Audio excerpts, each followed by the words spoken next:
Okay guys, welcome back. B is for boost, and today we're going to switch it up. Usually we're working on the Civic truck or the SRT. We haven't really done much to our cheap PT Cruiser. So this is our $650 PT Cruiser convertible 5-speed that we did pick up. We are going to go big turbo on it, S256, because we have one, and we are using Project Leftover, which was the PT that was smashed, GT, and we're going to put it in this car. So I do apologize for the lack of videos, but we are on it, and unfortunately we had a house fire, so it kind of messed up the whole thing. But so today we are going to show you how to buff the headlights. So if you remember, we do have retrofits. Check up in the right hand corner, you'll see us making cheap retrofits for this car.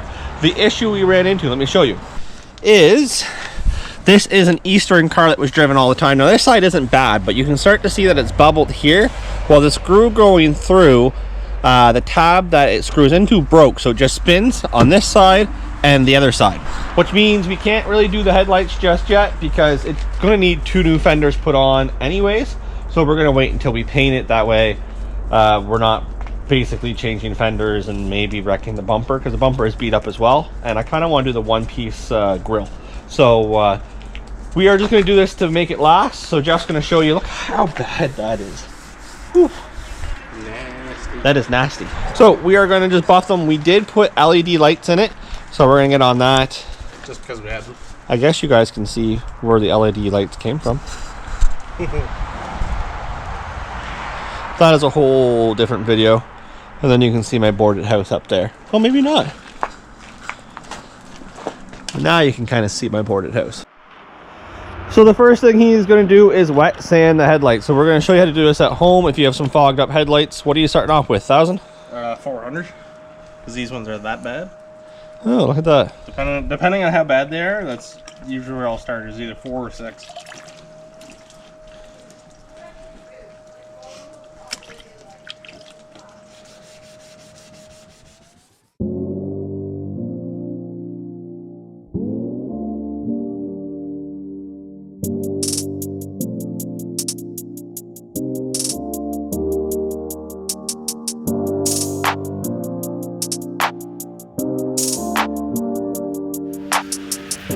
Want to make sure when you're doing it, you're not obviously hitting the paint. Take your time. You don't want to push hard on the sandpaper. You want the sandpaper to do all the work. So you see that he's literally just holding it and letting the sandpaper do the work. So if you push down, you're gonna get deeper sand scratches, and then when, like, it's gonna be harder for you to get rid of the 400 sand scratches.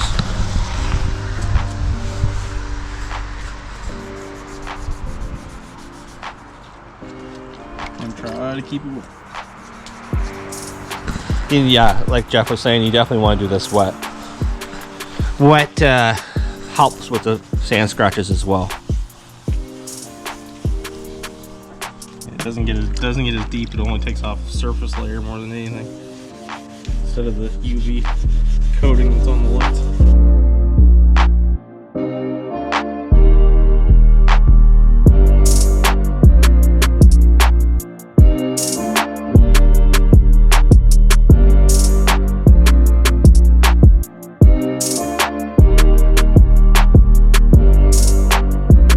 Okay, so after we do the 400, we're going to go over it with 600, and it's the same thing. You want the sandpaper to do its work, and basically we are just getting rid of the 400 sand scratches and kind of not polishing it just yet by hand, but once you start getting to the finer sandpaper, it will start to polish itself. Yeah. You'll see the water run off a lot quicker as you get higher in the sandpaper, so because the scratches actually hold the water to the lens. But once it's thinner scratches, then it runs off and it dries up. So you gotta keep it wet. Once we're done the headlights, we're going to go over everything we've noticed that needs to be fixed on this cheap PT Cruiser, which we're going to need to address because driving it daily, it does suck.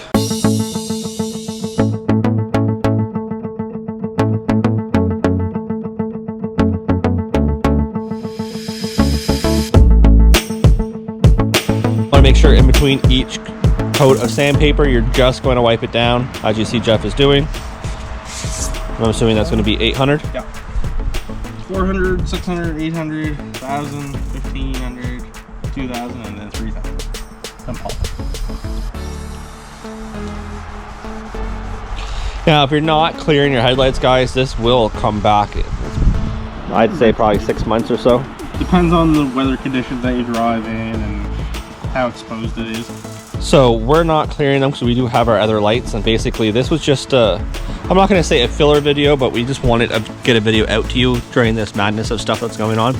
So if you want to clear yours after 3,000, let it dry, and then I wouldn't even take it up to 3,000 to clear. That stuff that you can get, the 2K stuff, 1,500 is about as high as you want to go before then it will hold, but it will fill in the scratches. So there you go, 1,500, tape it up and then clear it. And make sure you're doing it in the garage or warm outside where there's not a lot of wind for overspray. For us, it's too cold. As you see, there's still ice in the ground.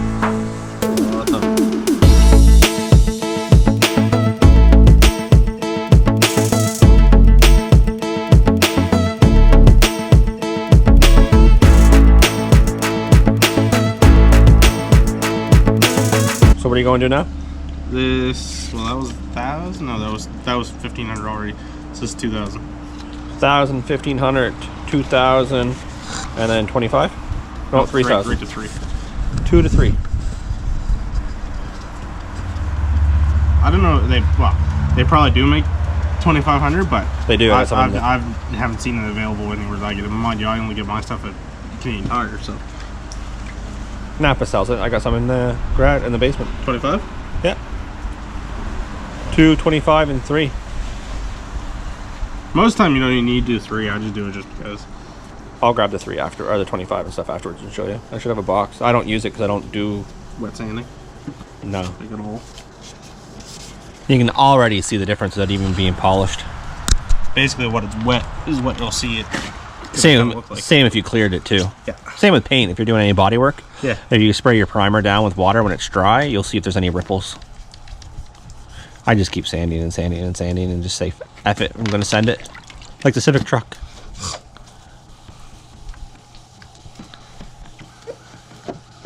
So like I said, we do have LED lights in this for now until we get the cheap retrofits in. And we didn't even pay for the LEDs, they came in the Camaro. Let's give her a buff.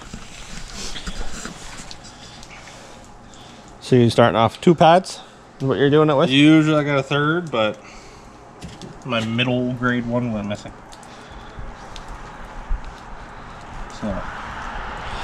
So at this point in time, if you were clearing it, you would just let it dry, make sure they're warm enough that you can put some clear on it. And then you would just put 2 coats of clear, follow the manufacturer's recommendations, which would be like 15-20 minutes flash time in between to let it tack up a little bit. 2K is the best clear to use on headlights, and you should be using a adhesive promoter too. Yeah, because it's plastic, so. But it depends on the plastic. Technically, I would talk to your paint rep, or like go to Napa, talk to the paint people, because there's 2 different types of adhesion promoter for different types of plastic. It's basically, if you take a piece of it off and it floats, that's one adhesion promoter. If you take a piece off and it sinks, it's a different type of adhesion promoter. There is the 2K stuff sells actual headlight kits. So it comes with the promoter, they call it the headlight spray, and then the headlight clear that comes with it. So it takes kind of the guesswork out of it.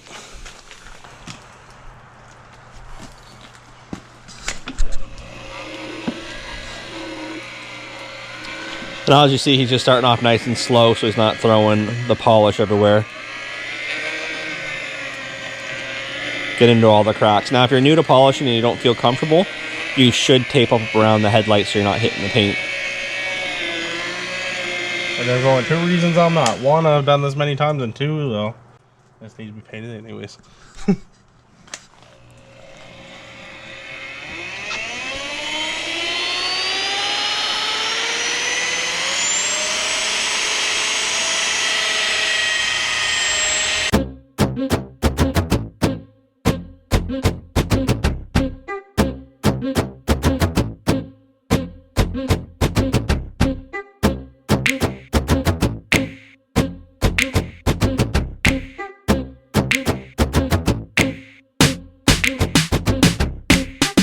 Look at that shine already.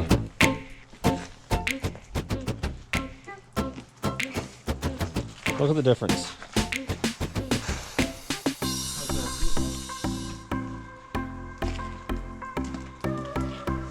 So now he's just going to step it up to like a finishing compound and a finishing pad. Like we said before, there should be a pad in between the two, but you don't gotta use them. It just for headlights, I don't think it makes much of a difference. No, it's just where I do this all the time, and I'm just picky. And they came in a set of 3 anyway, so I was like, well, I'll just use it anyway.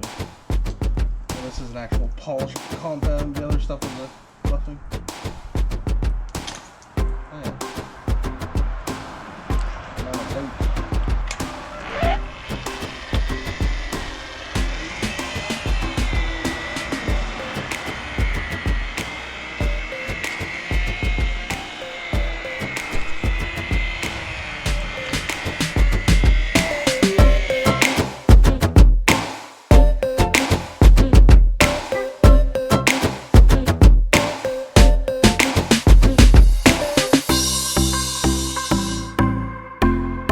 We didn't need to make retrofits. Didn't need to, no.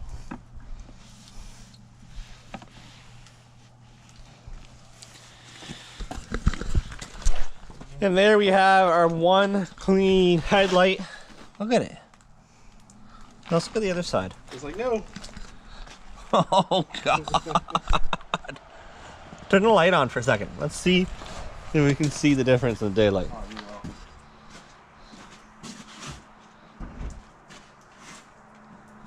So, you can see how bad this is going to be. You can barely even tell there's a light on. And then we're going to scroll to this side, and you can definitely tell there's a light on. So there's that. We're going to buff the other one off, and then we'll come back and we're going to go over everything that's wrong with the $650 PT Cruiser. We've been driving it now 3 months. Something like that. And honestly, I haven't fixed nothing. But it's time that some things do get fixed because, you know, I don't care because it was meant to be just a cheap daily for the winter time, which it's winter and it has done that. But it's time to address a few things before we do the turbo swap and hit like 450 horsepower. You know how crazy it's going to be? A 450 horsepower PT Cruiser convertible. So as you guys see, it is done. I'm going to show you a few things with it though. You're going to see a few things inside that. That's a bug. Look at the size of that bug. Oh my God. Okay, so the bug and the residue down here, obviously you can't get at unless you took the headlight apart. And there's a little spot that's hazy right there, but that's inside the light. So for now, it's going to let us at least have functioning lights that you can see through. And when you stand back, as long as you're not too fussy, you'd never really see that. So as you see here, there they are. Now, let's go over what we're going to do with this car. So being like any PT Cruiser convertible, you're going to realize very quickly that there is no aftermarket support for these cars. Obviously, it shares the same motor as the SRT4 if yours is the PT GT. Now, I want a pillar pod here. They don't make them. So what I'm going to do is I'm going to make some carbon fiber ones. So I have a couple choices. This is off of a Neon. I could literally put it like right there, which I think that's probably going to be my best bet. And then I'm going to mold it in spot and make a mold. That way I can at least make one carbon fiber one for my car and make one carbon fiber B pillar for the other side.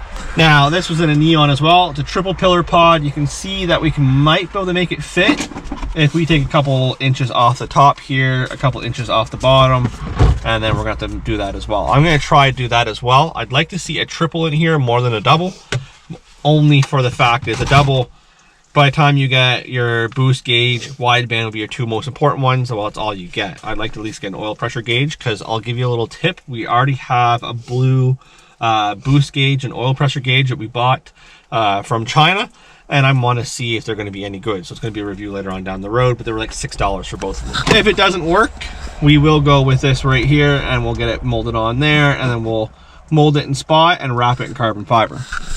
Now, if you look, it actually wouldn't take much to mold. I don't know if you guys can see that where it's so dark. Next thing we're going to be doing to the PT Loser is, this is a single din. I want a double din. So we're going to make this piece out of carbon fiber. We're going to make it so it fits a double din radio. We got a couple with navigation, and then we are going to use the trim here and we're going to mold it, and this will be carbon fiber. And then we'll have a carbon fiber one with the double din. So you do see it's standard. Let's go over the things under the hood. First things first, watch how hard this is. Oh my god. Oh my god. Oh. Oh. For anyone that's not familiar with this car sat for 4 years when the older lady was a teacher in the Middle East. And that's why things are seizing the way they're seizing. So another thing we have noticed, it does need engine mounts. It moves around a lot. We have solid mounts we're going to put on because we have solid mounts. Yeah, and that's not even driving. No. So we're going to do that. Now, way down there is no AC. So this car sat for a long time. They took the AC was obviously seized. They put new brakes on it, new tires on it, new power steering lines. They put new cables on it, shifter cables. And I guess they cheaped out at the AC and they just pulled the condenser, which is all fine and dandy in one aspect, but the other aspect is my belt slips. There's no tensioner. They literally just pulled the AC, left the lines hanging there, zip tied them out of the way, and then now the belt slips. Jeff's looking at me funny, so let's see what he says. If I ever had this manifold off at some point, there's a brace that's supposed to be on the back. It's back there, but it's not in. There's a big hole that's supposed to sit in. Someone didn't put it on right, or it's backwards or something. Thankfully, this motor's going in Jeff's Neon. We're putting the 2.4 turbo in this one. I think before that happens, oh god, we're going to put a long tube header on this. So make sure you stay tuned and subscribe if you guys want to see. We already have the long tube header. We're going to put it on and just see what it does. You have seen that we are oiling and greasing everything as possible. We just want to get it nice and cleaned up, everything working the way it should before we SRT swap it, or I should say PTGT swap it. So we do have a custom intercooling piping we're making, and we do have an SRT intercooler, which is a thicker core. It's an aftermarket one. So we're going to make that work on this one. So hopefully that works out in our favor. Now, technically, we could run the SRT intake manifold, which then we could on run this transmission, yes. Then we could run the SRT intercooler, probably way easier. Well, either way, it comes with the same side, but it's more or less you get a shorter run on your pipes. Yeah, but we're also going to be... You have to move your battery. But we might be using the SRT transmission in this because we have one that we might not be using. So our big turbo SRT, we're going for over 500 horsepower.